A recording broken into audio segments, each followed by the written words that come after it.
ስላሴን ስማቸውን ውደዱ። ስላሴ ተመስገን፣ ስላሴ ተመስገን፣ ስላሴ ተመስገን። ምንም እንቅልፋም ብትሆኑ ሌሊት ተነሱና እንዲበሉ እስቲ በሉ አንድ ጊዜ በሉ 3 ጊዜ ስላሴ ተመስገን በሉ። ድገሙት ድገሙት። ለሰይጣን ከዚህ በላይ ጦር የለው።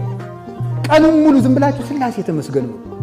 ተመስገን ካላችሁት ዲያብሎስ ይሄን ሁሉ እያረኩት አይመረውም እንዴ የሰውዬ ብሎ እኛን ማሰልቸት ካቃተው እሱ ሰልችቶ ይሄዳል። ተመስገን በሉ።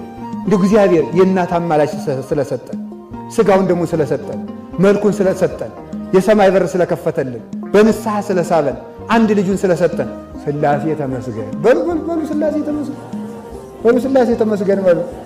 ስለዚህ የስላሴን ስም ታምኑታላችሁ? ሰማይን ማን አጸናው? የስላሴ ስም በሉ።